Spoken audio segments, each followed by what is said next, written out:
मध्य प्रदेश में तीसरी बार भारतीय जनता पार्टी की सरकार बनी है और इसमें सबसे बड़ा जो योगदान रहा है वो मालवा निमाड़ अंचल का रहा है। लेकिन निगम मंडल हो या फिर मंत्रिमंडल में प्रतिनिधित्व न मिलने से इस अंचल के नेता खुद को उपेक्षित महसूस कर रहे हैं। हालांकि यह हालत तब है जब प्रदेश अध्यक्ष नंद कुमार सिंह चौहान निमाड़ से आते हैं। निगम मंडलों में नियुक्ति के बाद अब पदभार ग्रहण करने का सिलसिला शुरू हुआ है। मंडल अध्यक्षों के समर्थक ढोल ढमाकों के साथ फूल बरसाते हुए नेताओं को उनके कार्यालयों तक ले गए, मगर इंदौर में फूलों की ऐसी बरसात नहीं हुई। इंदौर के ही करीब आधा दर्जन नेता इस दौड़ में थे।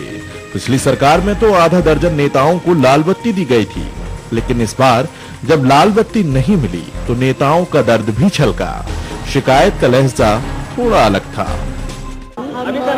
पूरे पार्टी परिवार को ये विश्वास है कि उनके कुशल नेतृत्व में हमारी पंचनिष्ठाओं को व्यवहारिक धरातल पर उतारते हुए जगत गुरु के पावन पद पर ये भारत पहुंचेगा और स्वामी विवेकानंद जी की जो योजना है ये 21वीं शताब्दी की उस दिशा में निश्चित हम सब मजबूती के साथ। निगम मंडल ही नहीं, मंत्रिमंडल में भी मालवा निमाड़ का प्रतिनिधित्व घट गया है। 2008 में जहां इस क्षेत्र से 8 मंत्रियों को जगह दी गई थी, तो इस बार केवल 4 मंत्री ही हैं। बीजेपी के वरिष्ठ नेता जो लाल बत्ती की दौड़ में थे, वो भी संगठन के फैसले से हैरान हैं, लेकिन उम्मीद जता रहे हैं कि अगले मंत्रिमंडल विस्तार और बचे निगम मंडलों में शायद सूबे को इज्जत बख्शी जाए। तो दूसरी तरफ मालवा से जुड़े कांग्रेस नेताओं को जरूर मौका मिला है अंचल के नेताओं पर निशाना साधने का।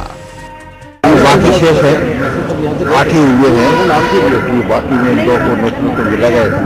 क्लास की सेवा के जाने के बाद कैबिनेट में भी इंदौर प्रतिनिधित्व नहीं है, उसके बाद कैबिनेट का विस्तार ही नहीं हुआ और कैबिनेट का विस्तार होगा।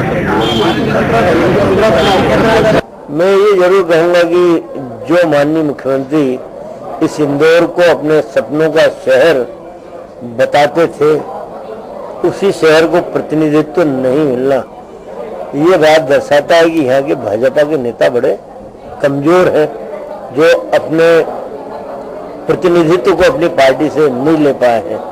ये निश्चित है कि सपनों का शहर बनेगा नहीं बनेगा। बताया ये भी जा रहा है कि लाल बत्ती पाने के लिए नेताओं ने भोपाल से लेकर दिल्ली तक काफी मशक्कत की, मगर हाथ कुछ नहीं आया।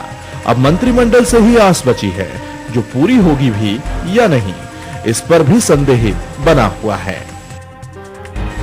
वसीम अहमद, बंसल न्यूज, इंदौर। तो वाकई में मालवा का एक बहुत बड़ा हाथ रहा है सरकार बनाने में। 66 सीटें मालवा से आती है, जिसमें से 57 सीटें बीजेपी के पास है, यानी कि 30% सीटें जो है बीजेपी ने हासिल की है। उसके बाद भी मालवा निमाड़ के नेताओं को लगता है कि प्रतिनिधित्व नहीं मिला है, चाहे वो निगम मंडल की बात करें या फिर मंत्रिमंडल की। और ज्यादा बात करते हैं, वसीम अहमद इंदौर से हमारे साथ जुड़ गए हैं।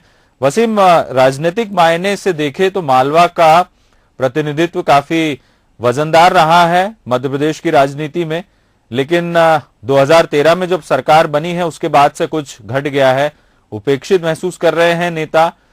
क्या राजनीतिक मायने निकाले जाए इस पूरे जो समीकरण है उसके? जी देखिए विजय जी, असल में इस बात पर विश्लेषण हो रहा है, लगातार मंथन हो रहा है कि आखिर क्या वजह है जो साल दर साल मालवा निमाड़ का प्रतिनिधित्व घट रहा है। तो उसके पीछे एक वजह सामने जो आ रही है, जो बात सामने आती है वो ये है कि जो पिछले चुनाव में चाहे विधानसभा की बात करें, लोकसभा की बात करें या नगर पंचायत नगर निगमों की बात करें, उसमें भाजपा का जो प्रदर्शन रहा उसने ये साबित किया है कि संगठन यहाँ पर काफी ज्यादा मजबूत है। और शायद पार्टी ये सोचती है कि संगठन जब मजबूत है और जनमानस बन चुका है, जब 20 लाख वोटों से ज्यादा वोटों से आगे हो भाजपा, तो उसको लगता है कि ये कहीं ना कहीं जनमानस में भाजपा है, इसलिए संगठन के कार्यकर्ताओं की काफी अहम भूमिका रही है। लेकिन मंत्रियों पद देने से ना देने से भी कोई फर्क नहीं पड़ेगा, यानी घर की मुर्गी दाल बराबर जैसी स्थिति मानी जा रही है। एक दूसरी वजह यह भी बात की जा रही है कि कहीं ना कहीं परंपरा में बदलाव करने की कोशिश की जा रही है, क्योंकि मालवा निमाड़ वो क्षेत्र रहा है जहां पर लंबे समय तक के राजनीतिक दबदबा रहा है। पिछले 15 साल से जब यहाँ सरकार है बीजेपी की, तो यहाँ के नेताओं को बड़ी तवज्जो मिली, लेकिन बाकी जो क्षेत्र है, कई बार ये बात आती थी कि मध्य प्रदेश के दूसरे हिस्सों से अपेक्षा जितनी रखी जाती थी उतने पूरे नहीं होते थे। तो शायद इस इस क्षेत्र को इस बार अलग रखा जा रहा है बाकी क्षेत्रों को मौका देने के लिए। तो कहीं ना कहीं समझा जा सकता है कि परंपरा में बड़ा बदलाव है और यहां को लेकर पार्टी काफी ज्यादा कॉन्फिडेंट है कि यहां पर यदि लाल बत्ती ना भी पहुंचाई जाए तो बहुत ज्यादा फर्क नहीं पड़ेगा। जिस बात की आशंका व्यक्त की जाती है कि शायद नाराजगी होगी, नाराजगी की स्थिति जरूर है, लेकिन यहां पर जिस तरह से संगठन का दबदबा है उससे यह समझा जा सकता है कि यहां पे खुल के कभी भी बगावत नहीं होने वाली। इसलिए जो पार्टी है, संगठन है, वो निर्णय खुलकर ले रहा है कि इंदौर मालवा निमाड़ को यदि पद ना भी दिया जाए तो कोई दिक्कत नहीं होने वाली है। और एक और बात खास है यहां पर, जो सबसे बड़ी बात है कि इंदौर को मालवा निमाड़ के जो क्षेत्र है उसमें 2 बड़े पद आए हैं, एक लोकसभा अध्यक्ष का, दूसरा राष्ट्रीय महासचिव का। जब 2 इस तरह के बड़े पद दे दिए गए, इन पदों से नवाज दिया गया, तो ये कहा जा रहा है कि शायद छोटे जो पद है वो इन वटवृक्ष के आगे दब से गए हैं। और ये हमेशा होता भी है, प्रैक्टिकली भी यही नजर आता है कि यहां से 3 अहम पद है, एक तीसरा पद प्रदेश अध्यक्ष का भी है, लेकिन इन तीनों वजह पे देखा जाए तो इनके बिल्कुल वसीम, यानी ये कहा जा सकता है कि पहले ये कहा जाता था कि ताई और भाई के बीच जो वर्चस्व की लड़ाई चलती थी मालवा पूरे क्षेत्र में, उसके कारण छोटे नेताओं को काफी मुश्किलें आती थी पद मिलने में, और अब इन्हीं ताई और भाई के कारण जो है अभी भी मुश्किलें आ रही है। हालांकि ये एक राजनीतिक जुमला हो सकता है, लेकिन कहा यही जा रहा है। बहरहाल इंतजार करना होगा मालवा के नेताओं को, और उन्हें उम्मीद भी है कि जो कुछ बचा हुआ निगम मंडल में नियुक्तियां है उसमें उन्हें जगह मिलेगी, और मंत्रिमंडल का जो आगामी विस्तार है जिसकी संभावनाएं अब बनने लगी है उसमें भी शायद प्रतिनिधित्व मिले। बहुत बहुत शुक्रिया वसीम तमाम जानकारी के लिए। तो खास खबर में इतना ही। बंसल न्यूज पर खबरों का सिलसिला लगातार जारी है। दीजिए इजाजत, नमस्कार।